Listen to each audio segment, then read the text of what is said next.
Good morning. My name is Sharon Alterman, and I'm here with Judith Cantor doing an oral history interview for the Leonard and Simon's Oral History Project. Today is Thursday, September 23rd. Judy, do we have your permission to use the contents of this interview for any historic documentation in the future? Yes, of course. Thank you.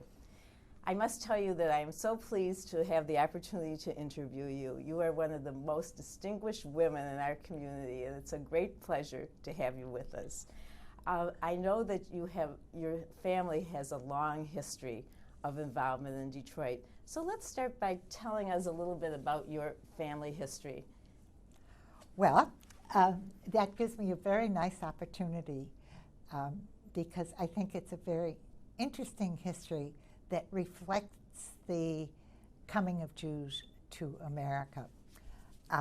My mother, it so happens, left a journal in which she told she wrote this journal when she was about 60 years old in 1951, and she told stories that her mother had told her and the family around the Sabbath dinner table about her mother's childhood in Lithuania.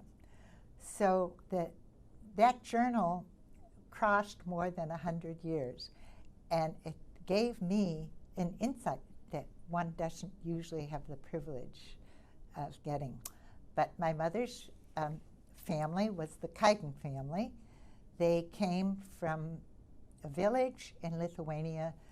I think it's pronounced Balberishok, but I couldn't verify that.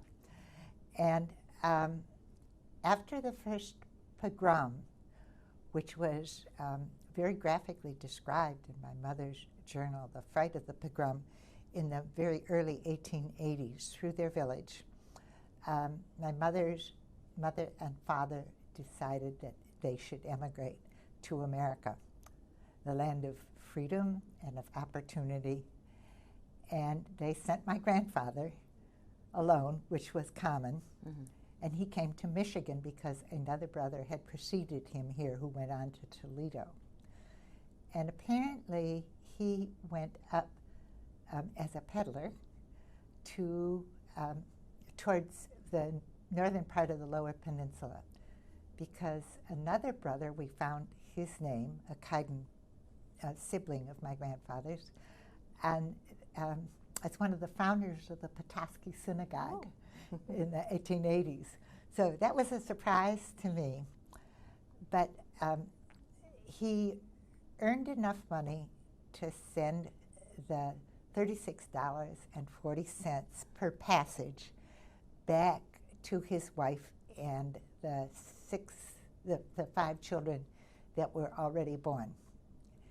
And they came to Detroit, and my mother was the first one of those 8 children born in Detroit over the Kaitin store. After attempting his peddling in around Petoskey and the upper part of Michigan, apparently he came back to Detroit when his wife arrived, and they opened the Kaitin store on Gratiot Avenue, which is where Joe Muir's used to be. And I gather from what I hear from people that it was a very substantial store and a very successful business through about 1926 when they sold it. One woman in the community came up and told me that as a very little girl, her parents would bring her there from Canada. She lived in Windsor, to buy all her fall and winter clothing, and it would be late August, and in order to get through customs back to Canada, she would have to wear all the winter clothes. But at any rate, my mother was the first one born in Detroit, and there were 2 others that followed her. They were very traditional Jews, and they were very active in Charcetic. So this is the Charcetic that goes back to Congress and St. Antoine, which is now, I believe, the parking lot that's diagonally opposite the plaque for Temple Bethel. And they continued as very traditional Jews. The women in that family, even after Tricentennial, which had been Orthodox, became conservative in 1913, the women in that family still sat up in the balcony and the men on the lower level. And as a child, I went between both. My father's father was Rabbi Judith Levin. And he apparently came to America also in the early 1890s and was a rabbi in Rochester and in New Haven, two separate times. When Jacob Levin, the name that's known for starting the old folks home, very renowned name in Detroit, and not a relative,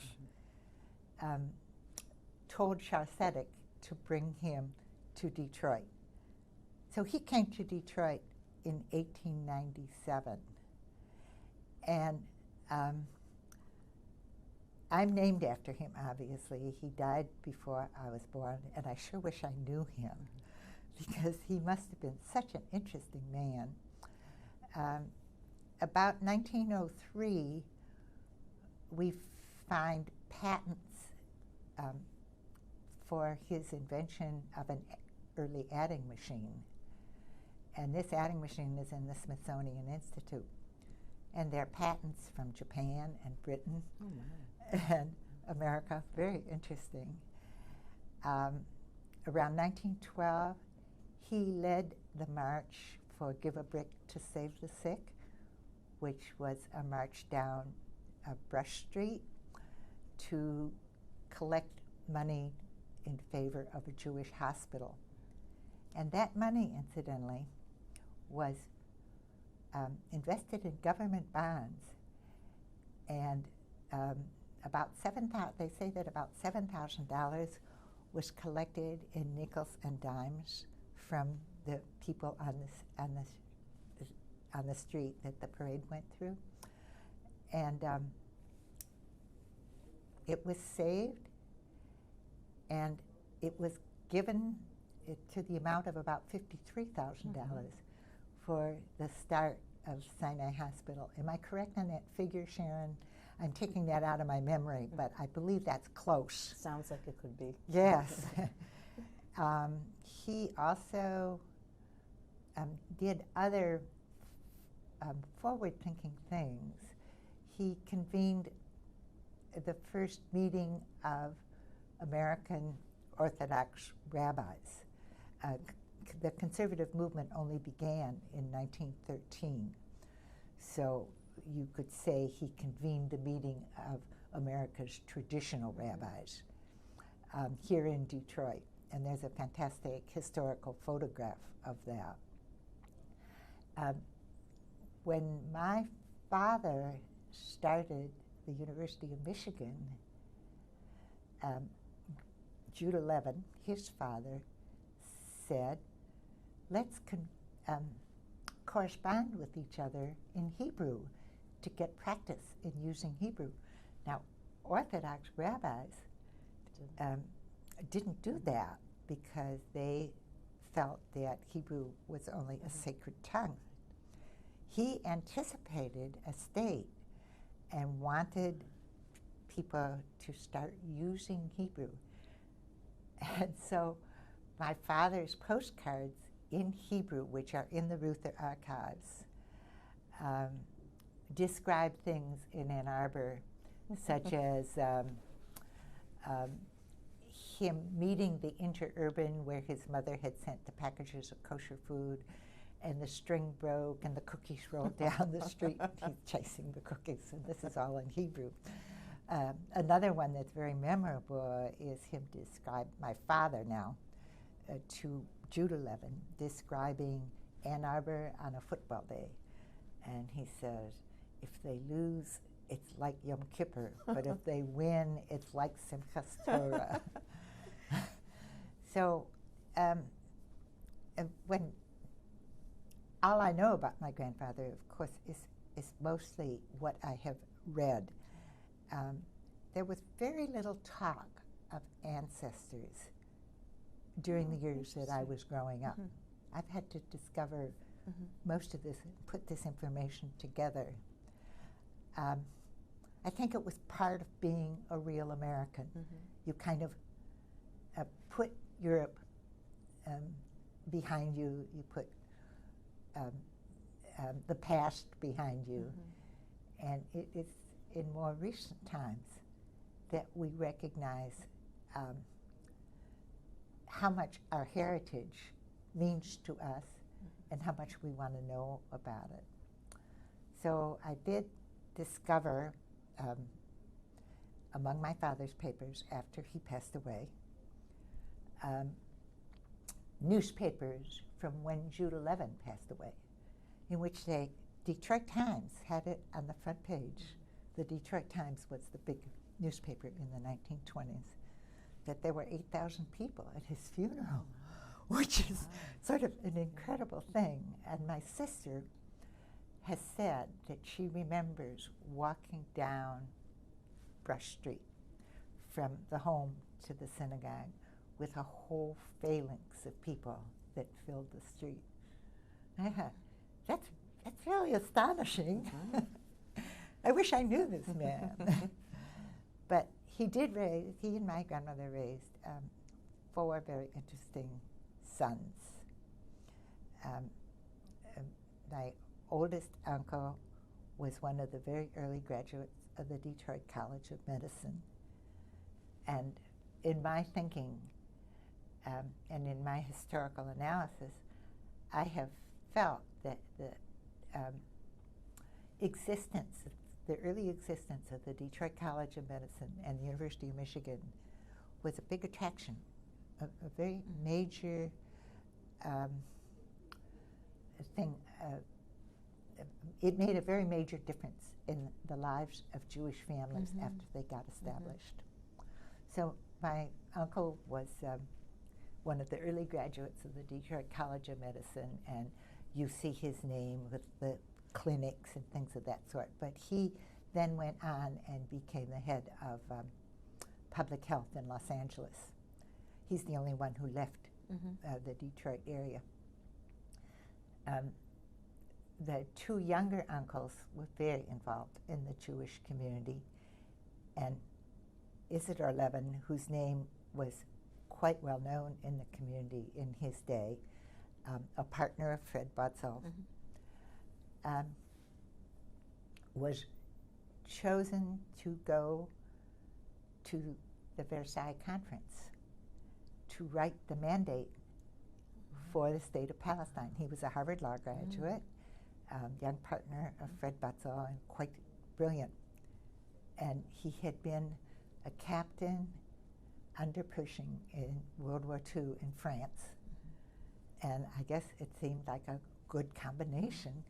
And he was chosen to go to write the mandate for Palestine, and then he went to Palestine. And there again, I have newspaper articles about when he returned and spoke at Shar Tzedek. And of course, you know, the whole city turned out to hear what Palestine was like and what his view of the future was. And he became active, of course, in what was then, later the Jewish Welfare Federation. And I find his name on the early National American Jewish Committee, which interests me because Bruni and I are involved with that. The youngest uncle, they thought he'd be a rabbi, but he also chose law school. And he and his wife, Carolyn, bought the cider mill and the lake behind the cider mill and that whole farm from 14 Mile Road, a half a mile north and a half a mile in. And we played on that property all my childhood. I had a kind of an enchanted childhood because of that. We would go out and swim and ski almost every Sunday and hike in the woods and make bonfires, campfires in the woods. And he was a very, very interesting man. And I see he was the first male counselor at Fresh Air. And we've given his photo album to Fresh Air, and it's been used. All those great pictures you have, many of them come from his photo album of that first, and there was the beginning of Fresh Air. He describes how when they were buying the camp at Brighton, one of the community leaders, I can't remember just who at the moment, said, Abe, you come along and you dive into the lake for us and see if this is a good lake for us to buy for a camp. He checked it out. I thought that was great. And he sold all the properties around the cider mill after his wife died, and he lived there well into his 80s. My father was a very interesting man.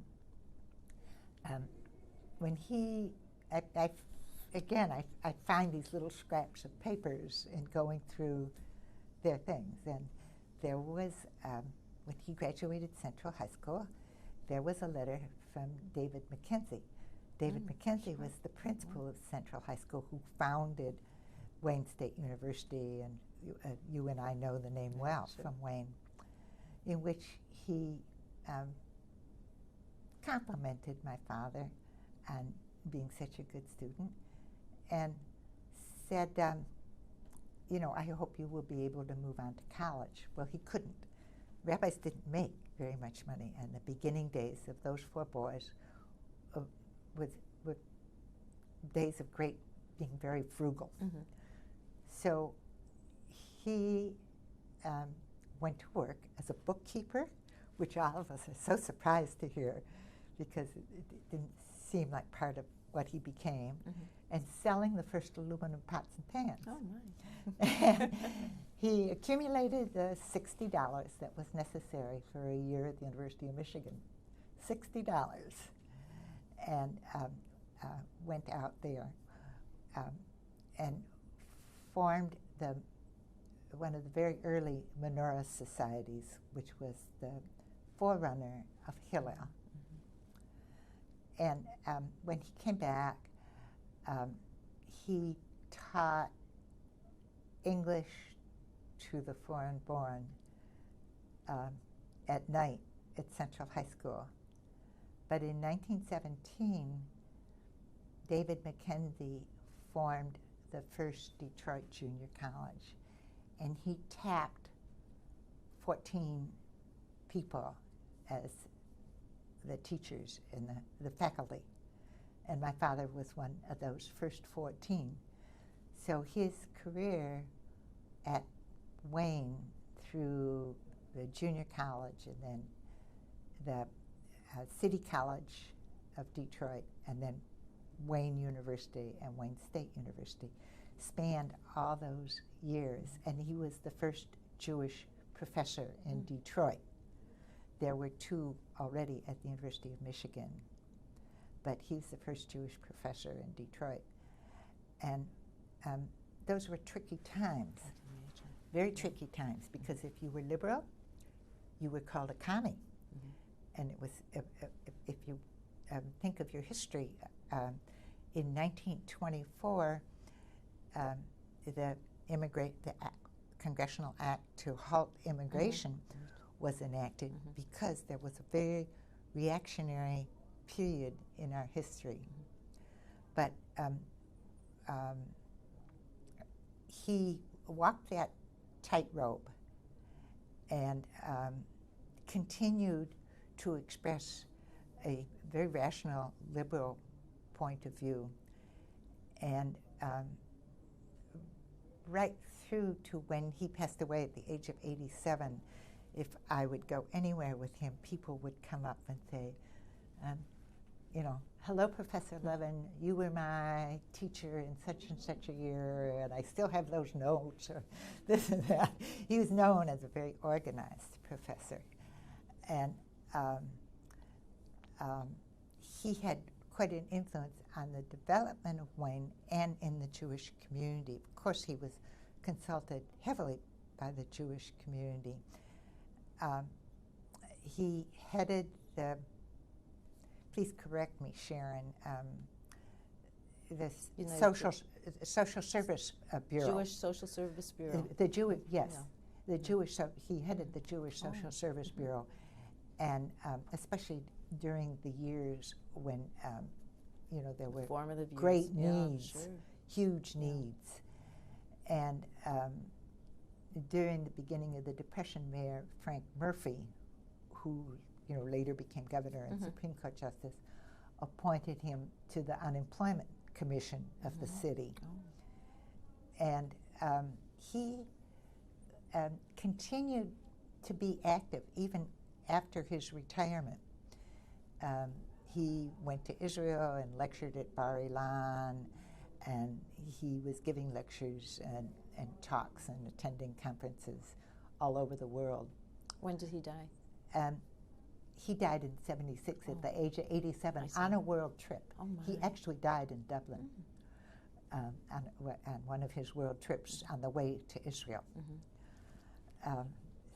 So my childhood was, I was the youngest by 9 years. I have 3 brothers and sisters, two brothers and a sister, but my late brother, Dr. Herb Levin, was 9, the youngest one was 9 years older than I am. So I was much younger.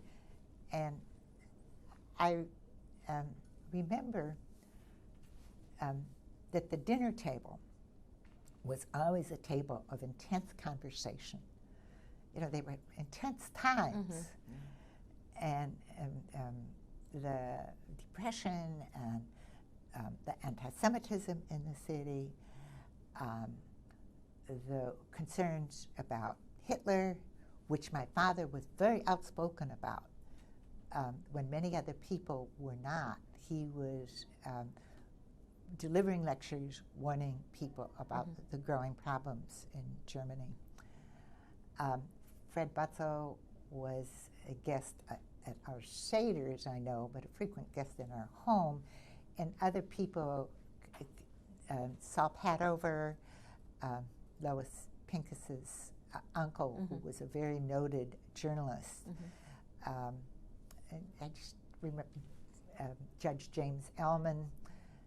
I remember community leaders and thoughtful people at our table, and I remember being very quiet, you know, listening. And listening. There was all this intense conversation, and some of it I remember it humorously now as well,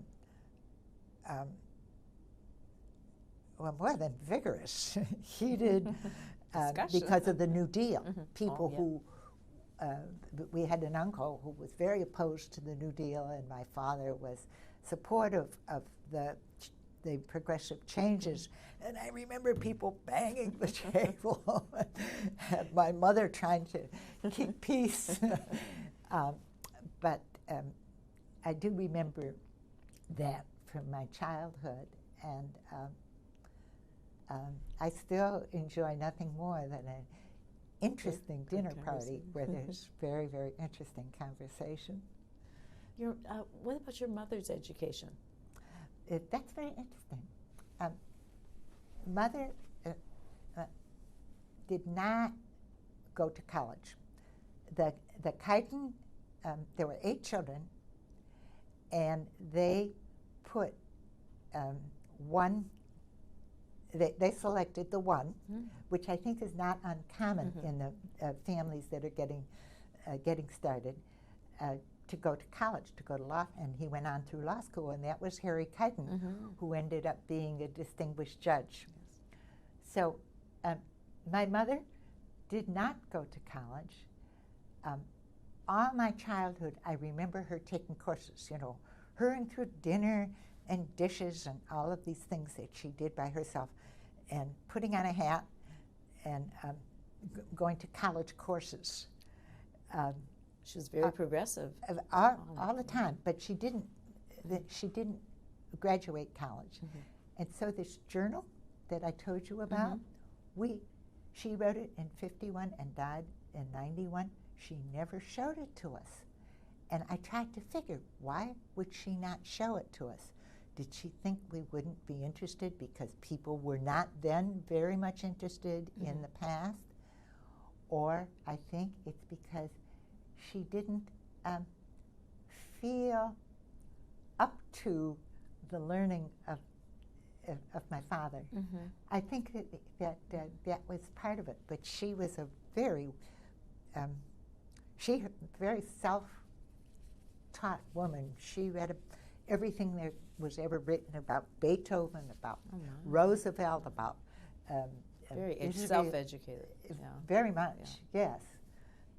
But she didn't. I think that she always felt that she wasn't going to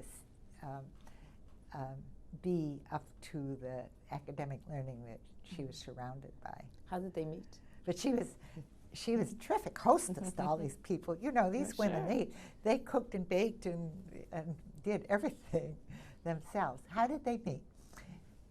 That's an interesting question, and which again, I never found out the story till some elderly aunt told me after my mother passed away. There were 8 children in the Kuyten family. They were established in this home over the Kuyten store on Garshade Avenue. And all the boys had Hebrew lessons. So my mother, in the early 1900s, about 1902 or so, said, I want to have Hebrew lessons too. The girls should be get the same education as the boys. And my father was hired as their Hebrew teacher. And this one aunt was very angry about it. She said, I was so mad that your mother insisted that we girls get our Hebrew lessons. But I thought that was interesting. But they would have known each other naturally anyway, because they were 2 families who were in Charcetic together. Yes. So obviously we know where your love of learning comes from. You have a rich heritage. What year were you born? I was born in 1928, 2 years after my grandfather passed away. I see. And where did the family live at that time? What neighborhood? Pingree. Before I was born, on Brush and Kirby, which we pass on our historical tours, the houses are now torn down. But my grandfather was in one of those homes, the corner home on Brush and Kirby, and apparently the Levin home was next door, half of it. And I can't remember the name that I've been told of the family that had the other half. Budmar was around the corner. Esther Klein was around the corner. And that was a very much a Jewish neighborhood. I was born in Pingree, and at that time, I do remember that Rabbi and Mrs. Hirschman lived there. And that I see in the pictures Mrs. Hirschman, that was the rabbi of Charcetic, Mrs. Hirschman pushing my baby buggy, things of this sort. But I was about 5 years old when we moved to Broad Street. And I think that was considered rather far out in the 1930s. And that was a very nice neighborhood. And I know my mother hosted Hadassah meetings and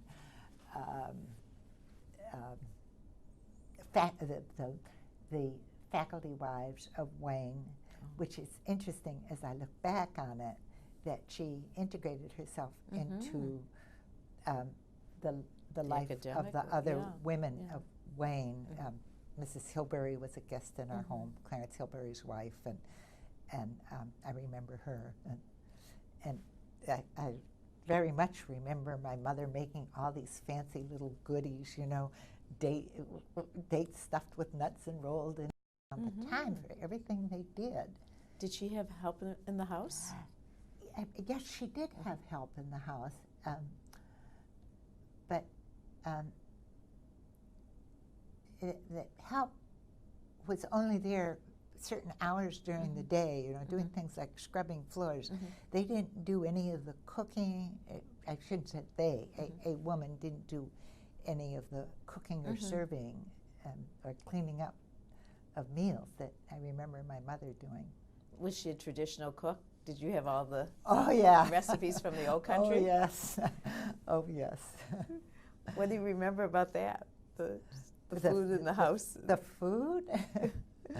Well, I certainly remember, I remember Mother walking from Broad Street to Dexter, which was a good walk. A good little hike, and coming back, walking with a little cart and the fruit from that fruit market and Mr. Ouster's butcher shop, and you didn't go to a supermarket. You went to one shop after another, and bringing the food back. So that was another duty that was much harder than what you and I have to do. And you and I keep pretty busy, Sharon. But yes, I remember full-cooked dinners every night, and everybody sitting at dinner for quite a long time, engaged in compelling conversation. And what were the holidays like at your house? Oh, we walked to Tricentennial, and so that was a bit more than 2 miles, I think, maybe a little bit more. And every Shabbos, there was Friday night dinner, and Friday night dinner was always fish and apple pie. And sounds good. then we walked to Tricentennial, and when you came out of Tricentennial, you stood around on the steps. There's a wonderful picture, actually, of Tricentennial, and everybody visiting on the steps for an extended period of time. And then my grandpa Abba Kuyten and a widowed aunt and a different bachelor uncle, Hi Kuyten, had apartments on Chicago Boulevard.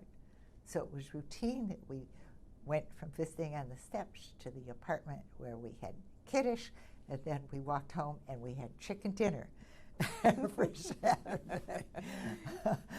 So the Saturday was a full day. Very big deal, yes. And then my brothers, who were very vigorous, went out always to play tennis, I remember. And I also always remember that the opera was on. And I still love to listen to the opera on Saturday afternoon. Yes. Where did you go to school? I went to Winterhalter, which was just 2 blocks away. Barbara Lamed Rosen and her sister Rena also went to Winterhalter, and I think I'm trying to Dee Dee Gordon Feldman, Ozzy's wife. Oh. There were by the time I was in school, there were a number of Jewish families around there. The Maddens, Dee Dee Gordon, the Lameds, Rebecca and Alexander Saunders. I believe Sam Bernstein's parents were there also. I went to Winterhalter and then to Durfee and Central. What were your interests as a young student? Did you excel in any particular area? I was on the Centralite, the yearbook. Oh. My father skipped me. I don't think I skipped me.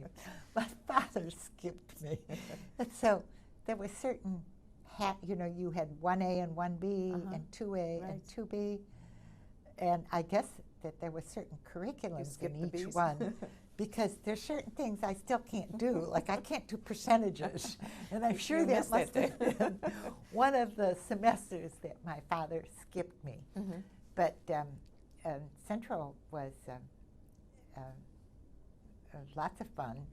I was tall, and so I wasn't one of the petite dating crowd, but we were lucky in that there were a number of us who were tall, and our parents gave parties. We had parties in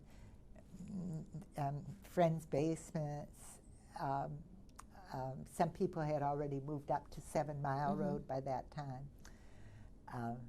I remember parties that we called her Bunny. She's now the very famous Natalie Zeman. I can't remember her married name.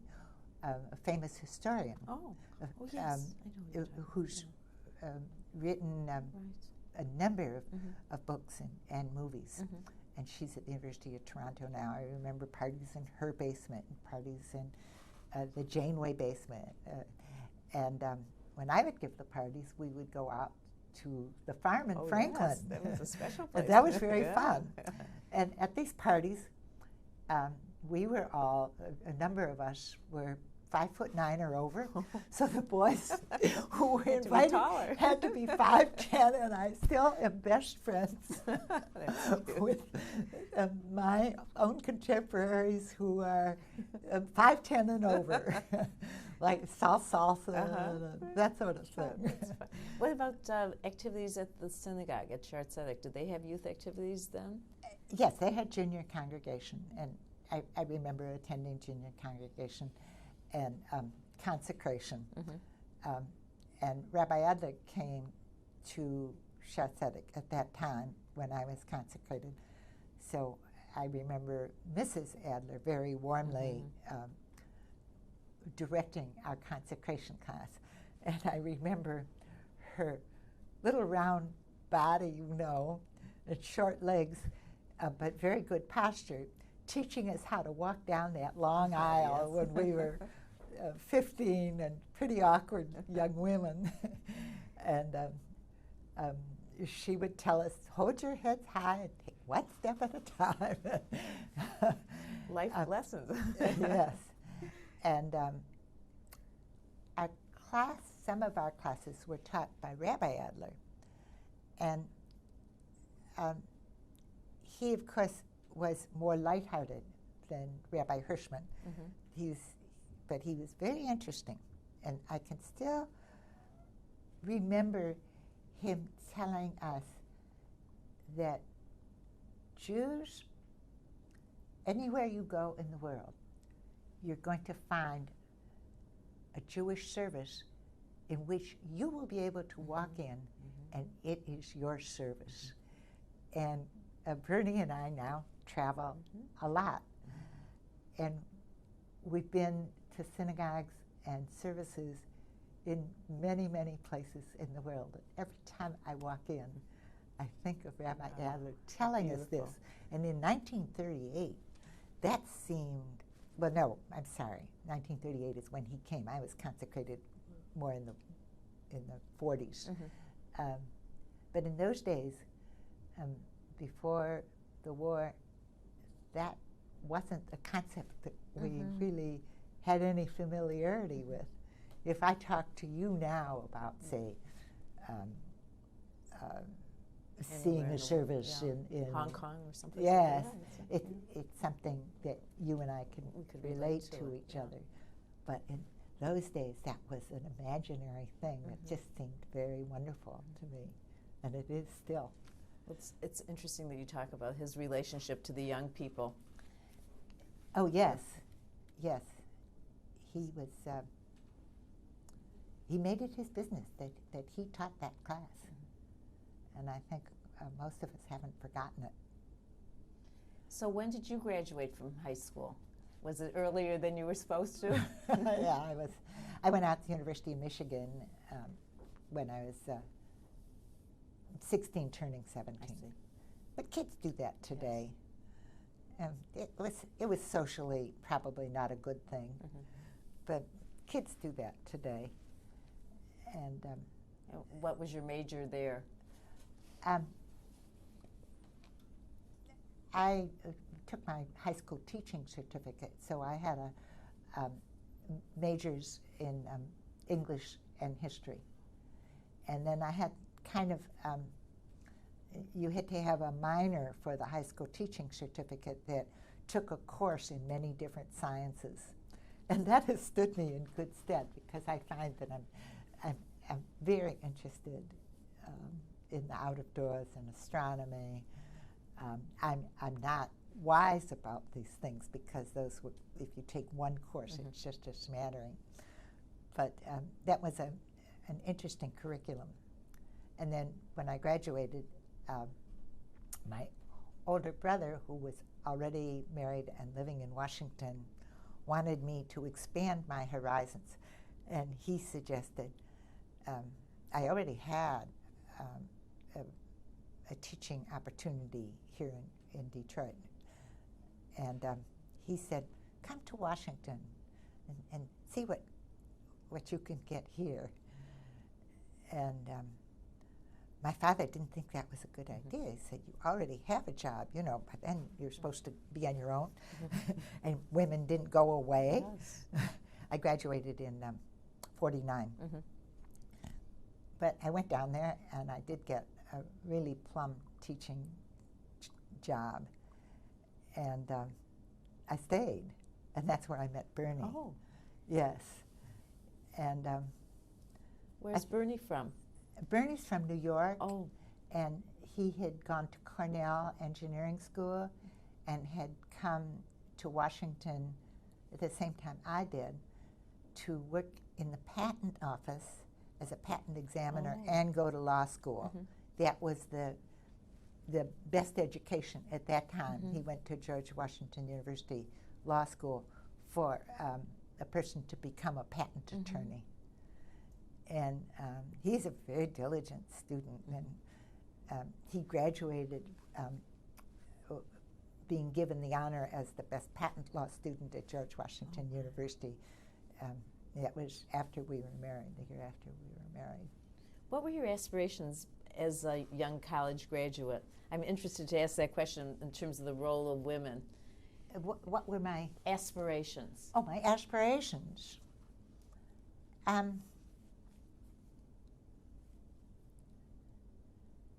think it was to, you know, to get a job as a teacher. I knew that that was what I wanted to do, and I still love teaching.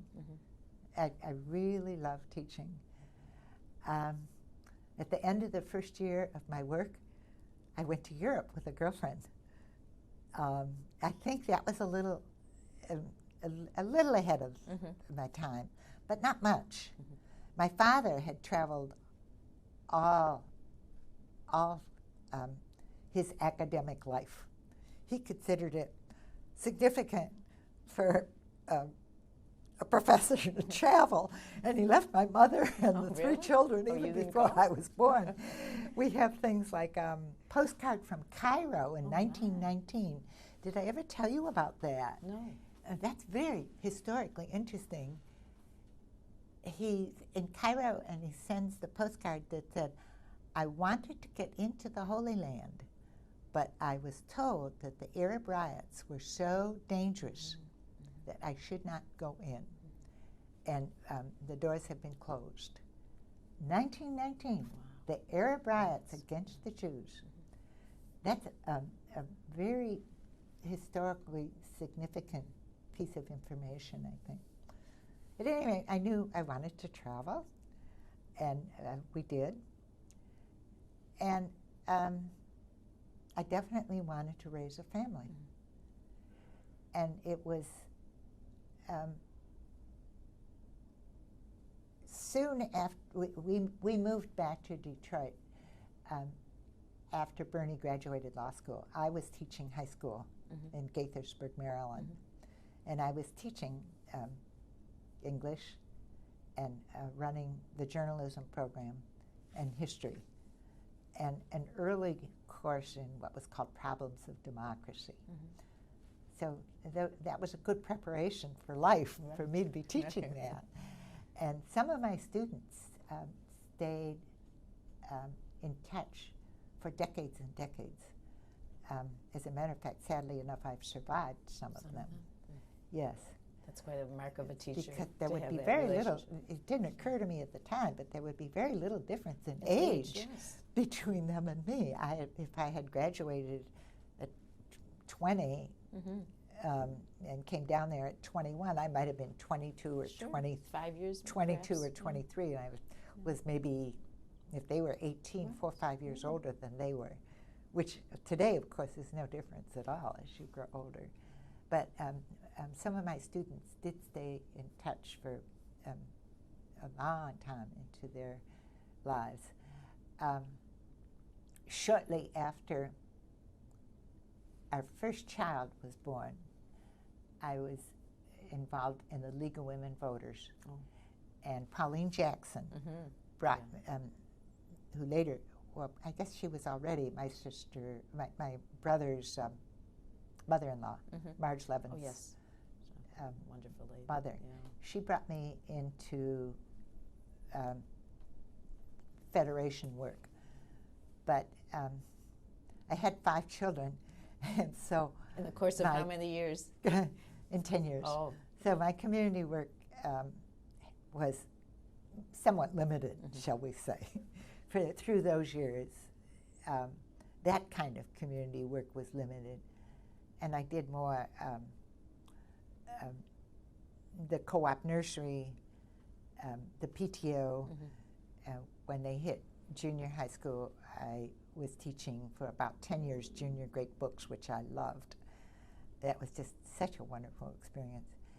And working with the educational committee at Tricentennial.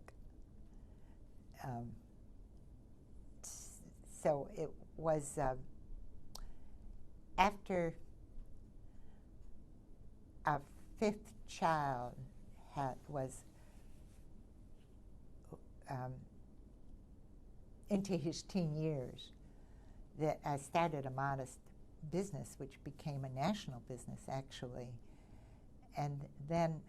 what was that? It was a book called The Coordinator.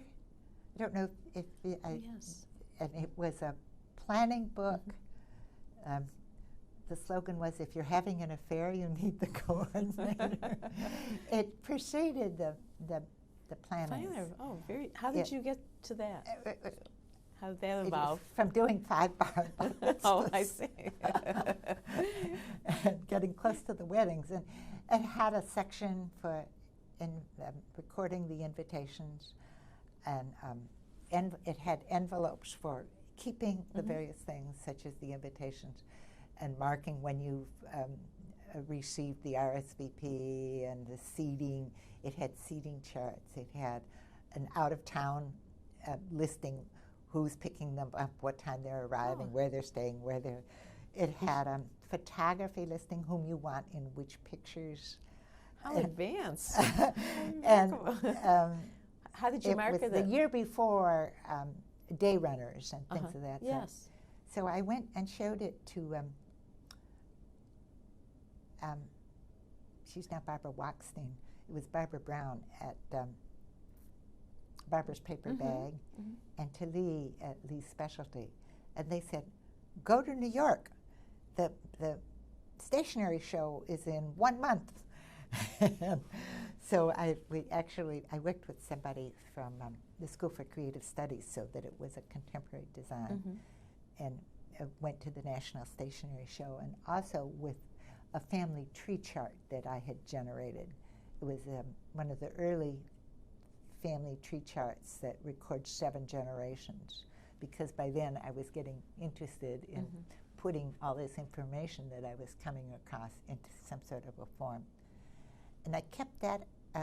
That became a national business. I had stores in England and stores through 200 stores were ordering from me.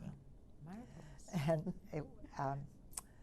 And I started to teach English to the foreign-born. I wanted to get back into teaching. The coordinator preceded doing this on computer, and when it became, first of all, there were many people, big companies, who were beginning to be able to publish this type of thing. There was the opportunity for people to do it on computers. I didn't want to pursue that any further. I wanted to get more back to what I liked to do. And I was teaching English to the foreign-born in the Bloomfield Hill schools. And that was very interesting. There were, in my class, I could have, a half a dozen or 8 different countries represented among 15, 16 students. It was an adult class at night. I taught for General Motors the whole Opel group when they came over. But after I did that for a number of years, I realized that my hearing was limiting me in that situation. I not only had the issue of hearing people well, but of catching the accents. And that was when I went and took the archive course that you and I both took. I decided a person with a hearing difficulty could handle archives. Before we go on to speak about your wonderful professional life over the last 20 years, I'd like to know about your children. Well, we have 5 terrific kids. The 4 boys are very tall. All the boys are over 6 feet. It seems to come from the Kaiden gene. And we're very thrilled that they're all accomplished people who contribute, and each in their own individual way. They're each quite different. I should say, they each have chosen different paths. Unfortunately, they've also chosen different cities all over the world. You travel a lot. Yeah, we travel a lot to visit them and to celebrate together as much as we can. So our oldest son is a veterinarian and was a professor at Washington State University, and a pathologist and a microbiologist. And his wife is all the same. And he is now living in Princeton in New Jersey, doing advanced work for Bristol-Myers Squibb. And we hope he'll cure all the things that ail all of us. Cliff is an attorney in Redmond, Washington, also married with 3 children. His oldest daughter will graduate college in the spring, and the twins have just entered college. And Jim is in Alaska, in Anchorage. He's assistant attorney, the assistant attorney general to the state of Alaska. And he and his wife, you probably know, ran the Iditarod, each one of them. Probably, they're certainly the only Jewish couple who ever ran the Iditarod and completed it. Completing it is the success. And each of them completed it. And they still continue to camp and do wonderful things in Alaska with their 2 children. And they come to Michigania every summer so that we can be really together in Michigania. Ellen is an artist and is meeting her success in Europe. So she, while she has a New York apartment, she's mostly spending time in London and exhibiting and showing in many other cities of Europe. And Mark is a business turnaround consultant. and has been very successful in terms of helping businesses turn around. And he and his wife, to my astonishment, his wife is a veterinarian and is a co-owner of a veterinarian clinic on the west side. And a lot of people from New York, when I meet them, they'll say, "Oh, yes, we know your wife. We take our Pekingese there, or our Siamese." But they live in New York City. They live in the Upper West Side with their 2 children. So how many grandchildren do you have? 9. So it surprises me because we early on moved, we first lived in Holly Hill Farms at 13 in Middlebelt. And by 1965, after Mark was born, we moved to Wing Lake on Foreman Drive. And so the children had a childhood that where they could enjoy the outdoors. They could come home from school and grab ice skates and skate and swim and canoe. And we did a lot of, Bernie was very active with them in the Boy Scouts. And we camped in the summer and did things, outdoor things of that sort. And they all seem to have a yen for that. They all seem to have continued that with their children and their families. And we're very pleased about that. We're also so pleased that, let's see, at least one of the grandchildren has come into Tamarack.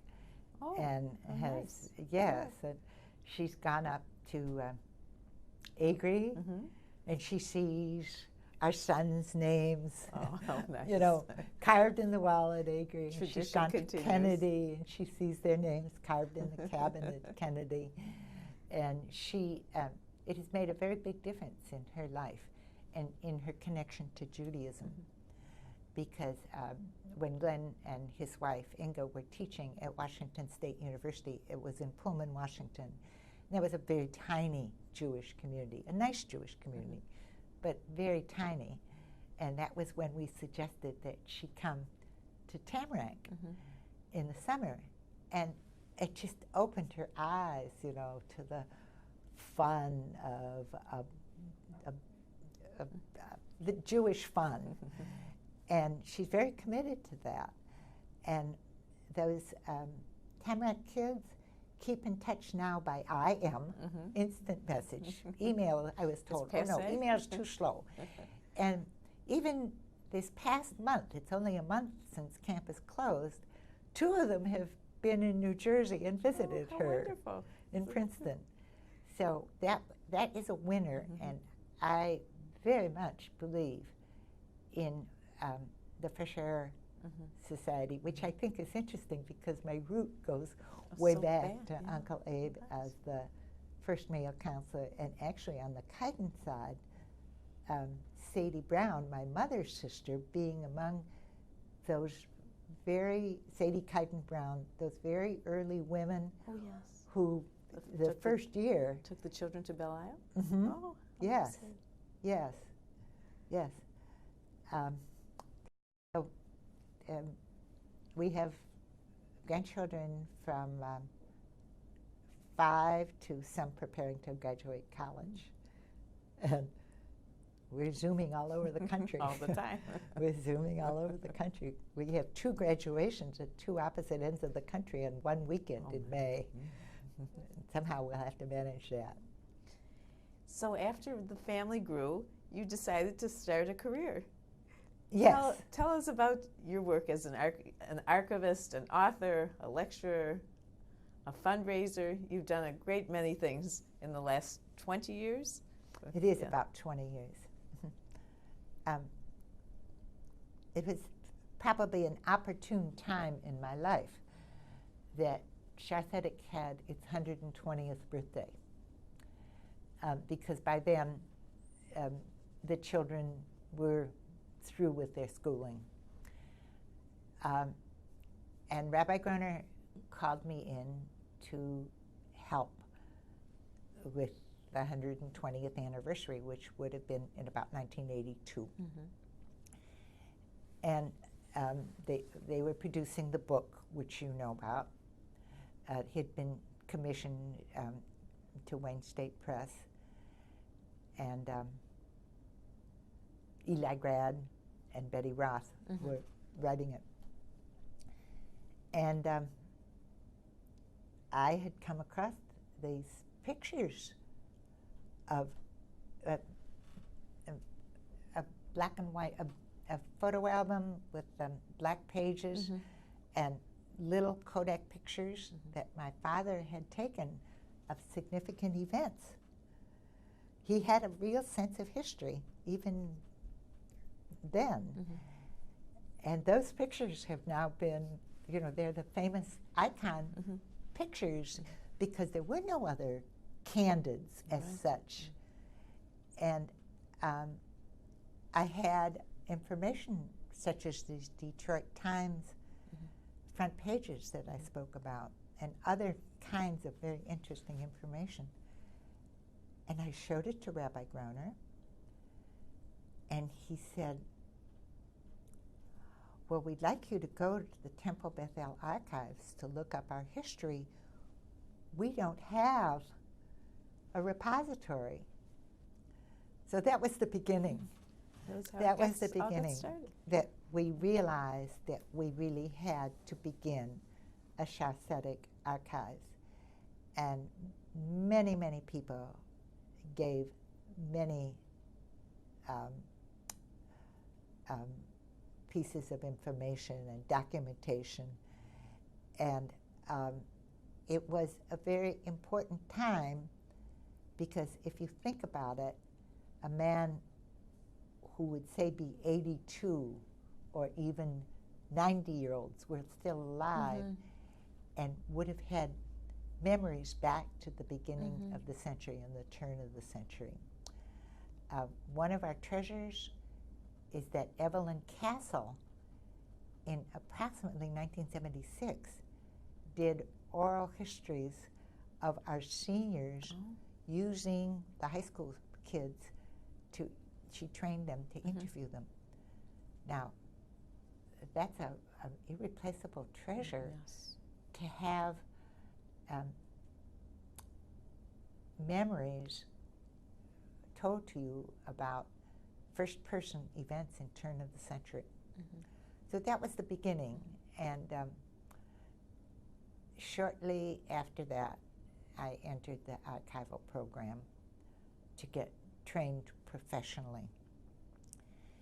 And the 1982 celebration at Sharacetic was a very major celebration. We took over the whole social hall and invited members to bring us memorabilia in certain categories such as weddings and other things of this sort. And it was very successful for what it was. It was very amateurish, but it was the beginning. But very successful because it involved lots of people, and that was that beginning. And then while I was taking the archival course, graduate courses that you were also taking, I was invited to a Jewish Historical Society meeting. And it was apparent they were talking about the journal not having been published for a year, that there were older people involved and fewer of them. The original people who started the Jewish Historical Society, I feel very indebted to. Irving Katz and Irving Edgar and Walter Field was involved, and these people, because they knew in 1959 that we had better collect this stuff or it was going to be uncollectible. And they started the journal, which has very, very valuable information. But by then, they had passed away, and there was no vigor to continue that journal. So Leonard Simon said, I will do one. And that was about 1989 or so. And he did a 30th anniversary issue. And then he turned to me and said, I'll do one. He said, I'll do one, Judy, if you'll do the next one. And so then I became the editor, and we doubled or tripled the size, but we also doubled or tripled the scope. You know, we now look at many, many more interesting things than just the beginning of Judaism in Detroit. Our scope is quite, I think, fascinating, and people love it. How many years did you serve as editor? 8 years. And I feel strongly that any community person, the most important thing they can do is to find and hopefully train their successor. So And true. none of us go on forever. And so I was very fortunate to find Amy Ergis. And when Amy left for a year in Europe with her husband, she found Wendy Rose Bice after Wendy had done the book on fresh air.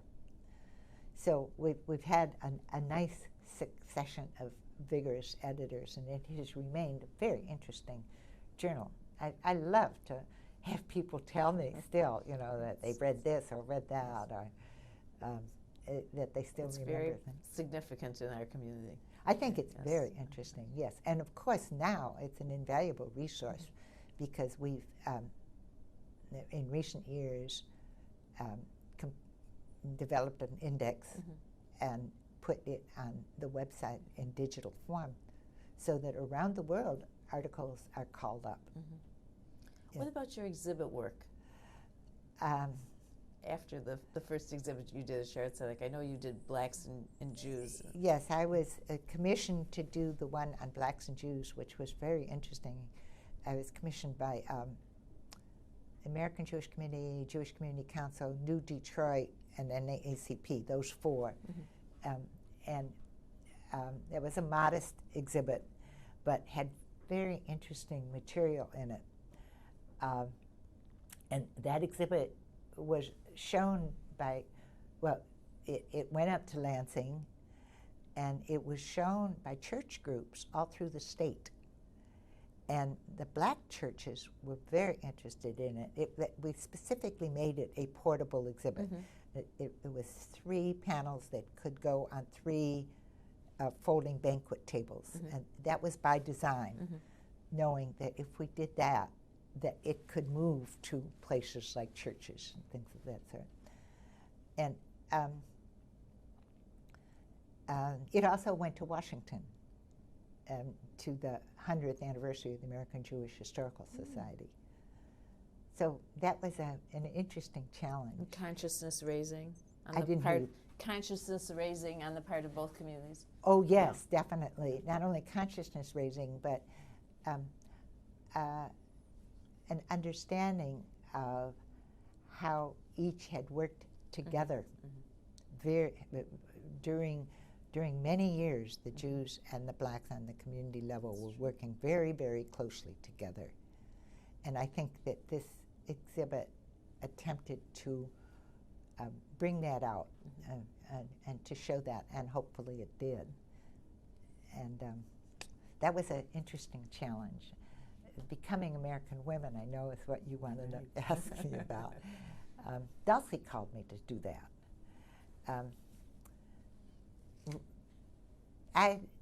Bernie and I had seen the original Becoming American Women when it opened in Chicago, and told Mary Lou, who flew with the powers that be of the Detroit Historical Museum to see it, and got on the list of bringing it into our community.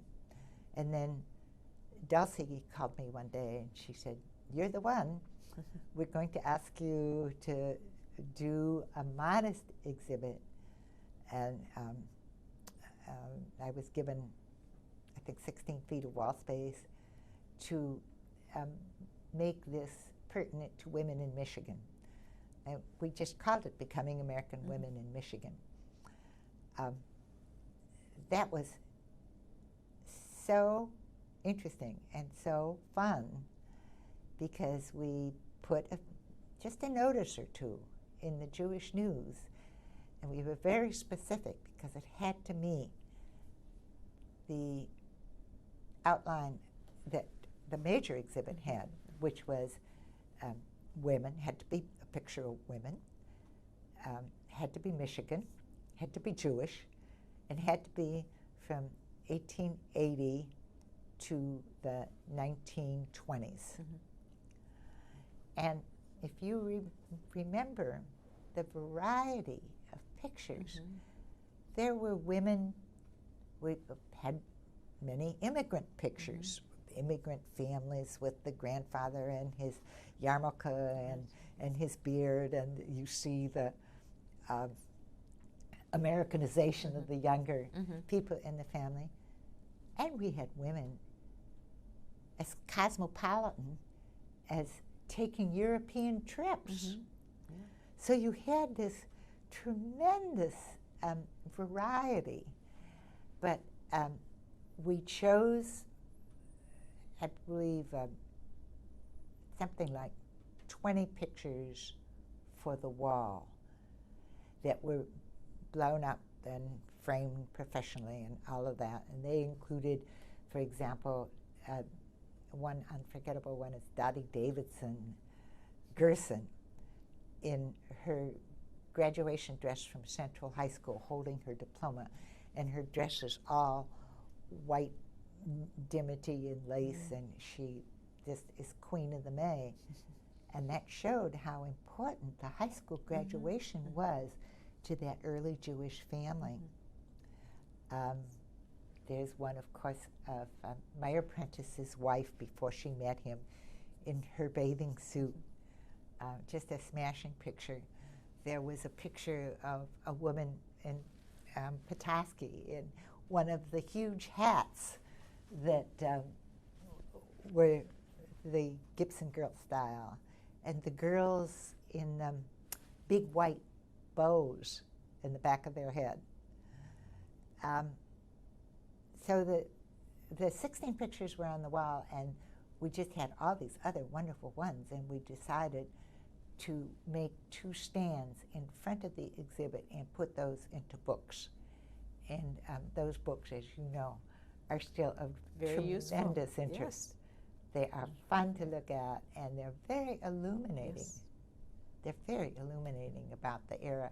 We even had somebody, several people who were interested in costume design. Not many non-Jews came through, and but there were experts in costume design who studied the books because it just told so much. Mary Lou said that she was president of the Detroit Historical Museum, and Mary Lou's Eve, and she said that more people came to that exhibit than had ever before come to any one exhibit. So that was very rewarding.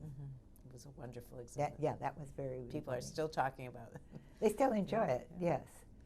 And today you have some wonderful adventures or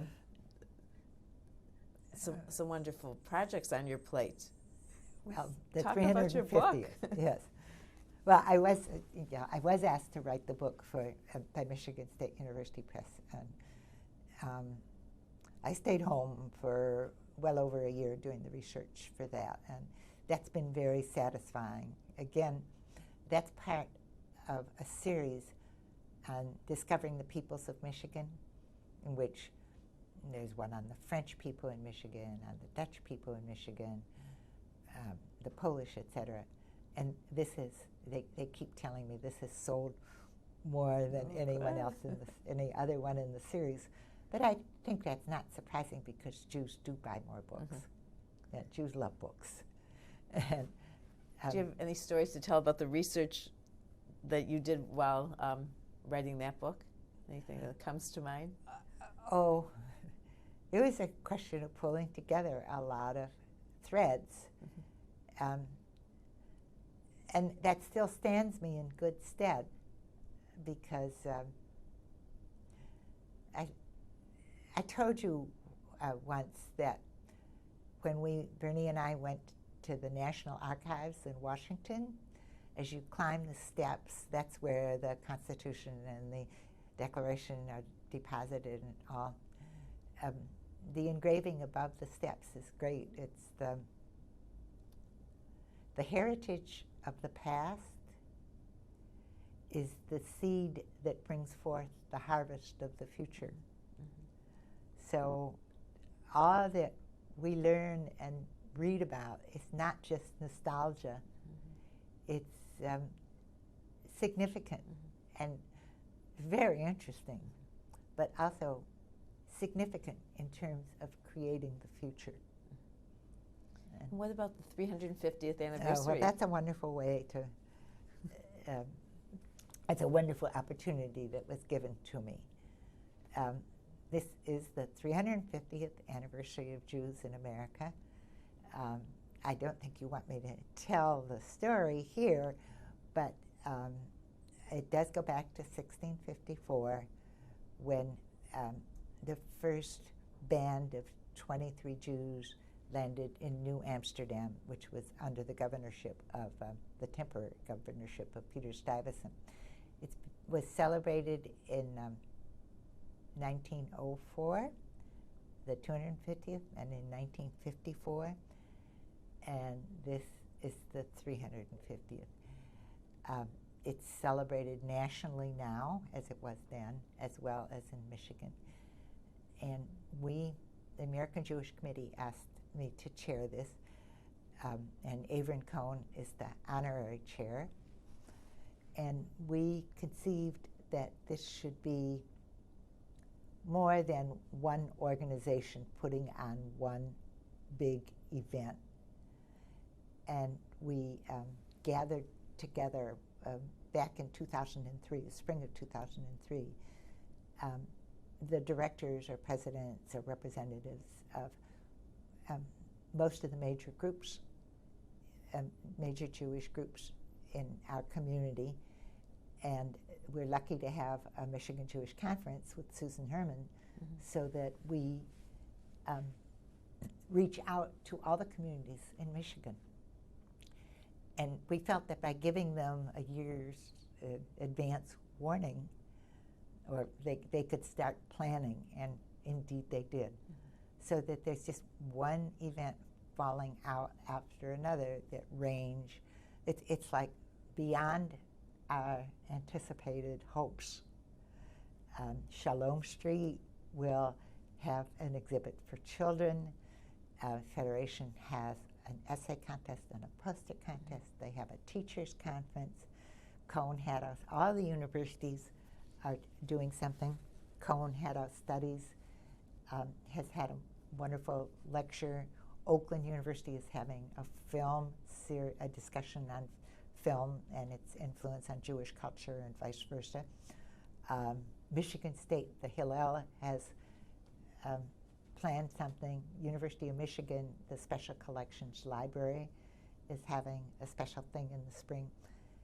And there's all kinds of activities, and the coalition has been very successful, and our big celebratory event will be at the DSO for a Pops concert of 4 Jewish composers, Irving Berlin, Richard Rodgers, Gershwin, and Bernstein, which should be loads of fun. And the activities will continue into 2005 across the nation and here too.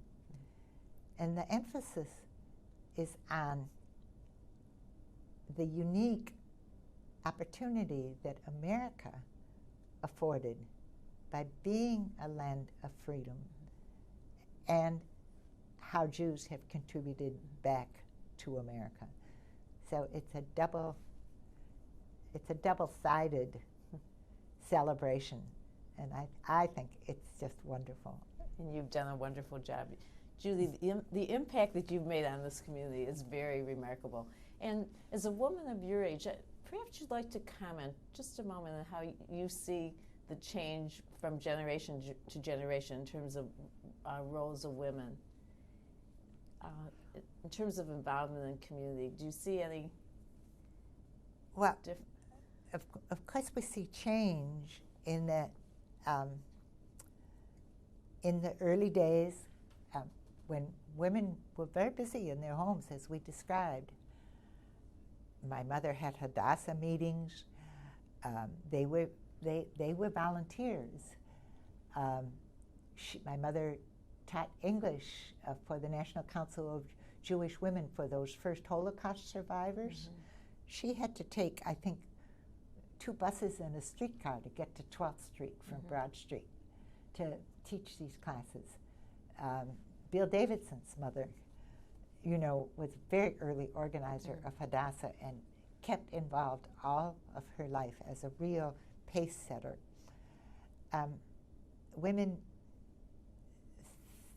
through my generation have had other opportunities, and I think that as I look about me, there's a remarkable amount of volunteerism in our generation. Mm-hmm. The younger women are employed, and they're running top speed with families and jobs, and still we see volunteerism, but it's much harder. Yeah. It's very difficult, and they have to really organize and we had to organize, mm-hmm. we had to prioritize, but they have to really organize and prioritize, and yet they do. Mm-hmm. The young woman, Erica Perisman, who is the chair, Peter Cummings is the honorary chair, and Erica Perisman is the chair of the DSO concert, is a remarkable young woman. She's a lawyer, she has a family, and she's doing this job, mm-hmm. and she's doing it remarkably. So I think that if the inspiration is there, to accomplish a purpose that's bigger than themselves, you still find people interested in volunteering. I'm very impressed with the spirit within the Jewish Historical Society. Mm-hmm. How in 10 years it has become very, very vibrant. Mm-hmm. Invigorated. Because of young people's mm-hmm. interest.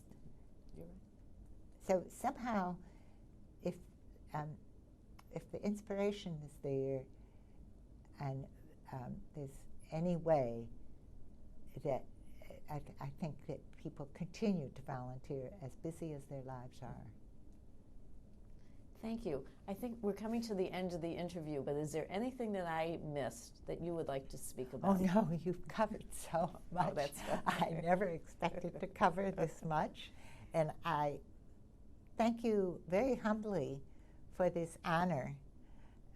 It was astonishing to me to be asked, and I thank you very much. One thing I didn't speak of is the fact that my husband has had such a tremendous effect on my work.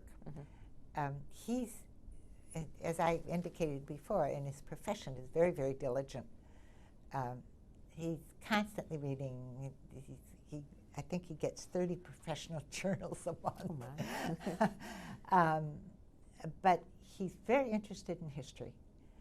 And so what I read, he reads. If he reads something, he gives it to me, and we talk about it. And he's been encouraging to me. Mm-hmm. He's a lot smarter about history than I am, and he's been encouraging to me every inch of the way. So you've had a wonderful life partner. It's been great. Yeah. Thank you. Thank you so very much.